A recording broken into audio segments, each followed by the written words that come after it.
Assalamu alaikum. I hope you all are well. So today we are going to start our lab 13 and 14 quiz of data structures, that is CS301. So before this, if you are new to my channel, then don't forget to subscribe and hit the bell icon. So first MCQ की तरफ जो है वो हम start करते हैं. सबसे पहले आपके पास है इन the given array representation of a tree constructed with union bye size method which node is the parent of 7. अच्छा, अब यहाँ पे जो है वो आपको लाइक नोड्स दिए हुए हैं, ठीक है. अब इसमें हमने क्या बताना है कि ये जो 7 यहाँ पे आपके पास मैंशनड है, 7 इसका पेरेंट कौन है. तो अब देखें जो ऊपर लाइक नोड्स जितने भी दिए होंगे ना, तो हर किसी की अपनी करस्पॉन्डिंग वैल्यू होगी. अगर तो कोई इंटीजर्स होते हैं, जैसे अब ये 5 है, 7 है, 3, अगर तो नोड्स में ये वैल्यू होती है तो वो होते हैं पेरेंट्स, लाइक किसी नोड के पेरेंट होते हैं, ठीक है.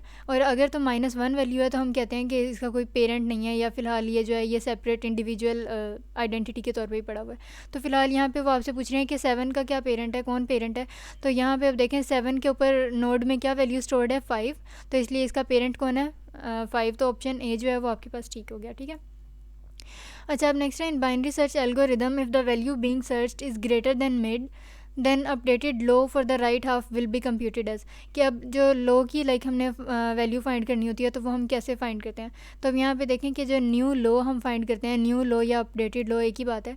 उसमें हम बेसिकली क्या कर रहे हैं कि मिड में एक वैल्यू जो है वो ऐड कर देते हैं. जैसे अब मिड की वैल्यू थी ना 4, तो जब हमें पता चल गया कि मिडल वैल्यू नहीं है जो हम फाइंड करना चाह रहे हैं, जैसे इस केस में 19 है अगर फॉर एग्जांपल, तो हम देखेंगे कि पहले मिड की क्या वैल्यू है 4, तो इसमें कौन सी वैल्यू आपके पास स्टोर है 10. तो 10 को 19 से कंपेयर किया तो लाइक 19 जो है वो ग्रेटर देन था ना 10 से, तो हमें पता चल गया कि हमने इसको राइट हाफ में यानी कि नेक्स्ट सेकंड हाफ में कंपेयर करना है, ठीक है. और हमने मिड जो है उसमें 1 की वैल्यू स्टोर की और आपके पास न्यू लो की वैल्यू आ गई. तो यहाँ पे चॉइसेस में जो है वैल्यू हमारे पास low is equal to mid plus 1, यानी कि सी ऑप्शन जो है वो ठीक है.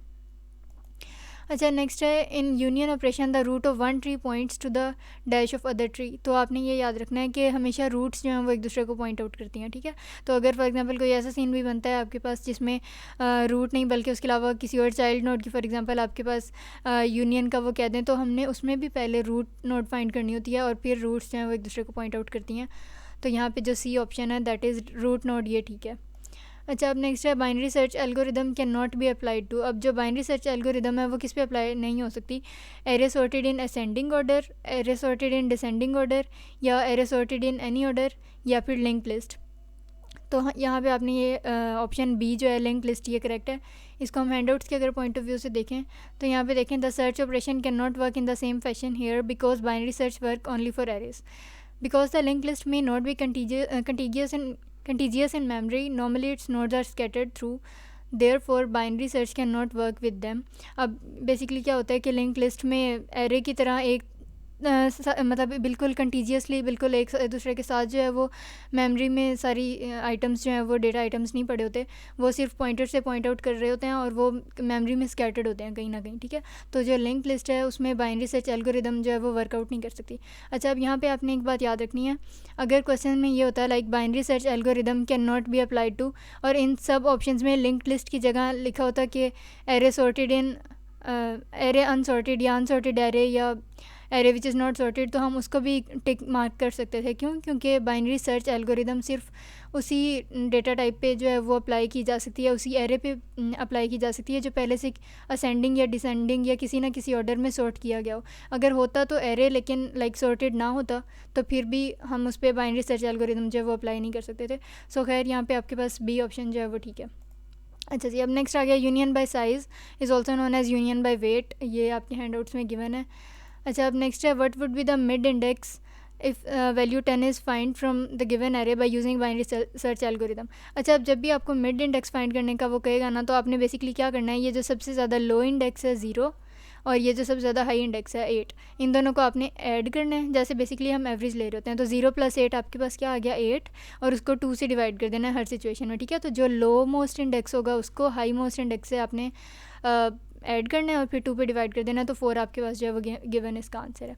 अच्छा, अब नेक्स्ट है we call the union function as union 5 7 then the name of new set will be. अच्छा, अब इसमें जब आपके पास इस तरह का सिंटेक्स कहीं मेंशन्ड होगा ना, यूनियन और फिर पैरेंथेसिस में 5 7, तो ये जो दूसरे वाला लाइक नोड होता है आपके पास, दूसरे वाला जो डेटा एलिमेंट होता है, उसको हम क्या करते हैं कि पहले वाले में ऐड करते हैं, ठीक है। तो मतलब 7 जो है वो फिर पॉइंट आउट करने लग जाएगा 5 पे, या कहने का मकसद है कि 5 रूट नोड या पेरेंट नोड बन जाएगा। तो जो नया सेट बनेगा उसका नाम भी रूट नोड या पेरेंट नोड वाला ही होता है, ठीक है। तो जब 7 5 में जाके स्टोर होगा या इसको पॉइंट आउट करने लग जाएगा तो 5 जो है वो रूट बन गया और नए सेट का नाम भी 5 ही होगा। तो डी ऑप्शन दैट इज़ 5 ये इसका करेक्ट ऑप्शन है। अच्छा, अब next type the value to be search in array using binary search algorithm is less than the mid value, the value will be search in dash of the array. अच्छा, basically करना क्या, हमने कोई value है for example 10 19 20 कुछ भी जो है हमने अगर फाइंड करना है बाइनरी सर्च एल्गोरिदम के ज़रिए से, ठीक है। पहले तो हम देखेंगे क्या वो मिड वैल्यू है या नहीं। अगर तो मिड वैल्यू के ही बराबर आ जाता है वो नंबर तो हम कहेंगे कि ये तो मिडल वैल्यू ही है, ठीक है। अब वो कह रहे हैं कि जो लाइक हम वैल्यू सर्च करने जा रहे थे वो लेस देन निकल आई है। तो अब लेस देन है तो इसका मतलब है कि दरमियान वाली वैल्यू से वो छोटी है। तो अब दरमियान वाली वैल्यू पूरे एरे के आइटम्स को एलिमेंट्स को क्या करेगी, दो पार्ट्स में वो डिवाइड कर देती है। एक होता है फर्स्ट हाफ और एक होता है सेकंड हाफ, ठीक है। तो अगर तो वो वैल्यू छोटी है मिड से तो हम फर्स्ट हाफ में फाइंड करेंगे उसको। इसके अलावा अगर तो वो वैल्यू बड़ी होगी तो हम उसको सेकंड हाफ में फाइंड करेंगे। तो यहाँ पे गिवन सिचुएशन के मुताबिक फर्स्ट हाफ जो है दैट इज़ ए ऑप्शन हमारे पास ठीक बन रहा है।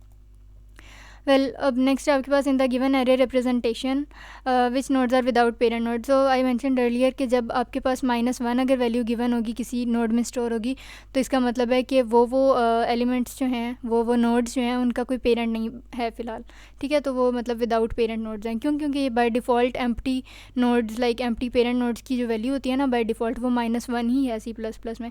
तो आपके पास इस पूरे एरे रिप्रेजेंटेशन में जहाँ जहाँ पे भी -1 है आपने कहना है कि वो वाले एलिमेंट्स जो हैं वो विदाउट पेरेंट्स हैं। तो 1 2 और 3 जो हैं वो विदाउट पेरेंट्स हैं। इसी तरह अगर वो आपसे पूछ लेते कि नोड 4 का पेरेंट कौन है तो 4 में कौन सी वैल्यू स्टोर है 3। इसी तरह अगर वो पूछ लेते कि 6 का पेरेंट कौन है तो 5।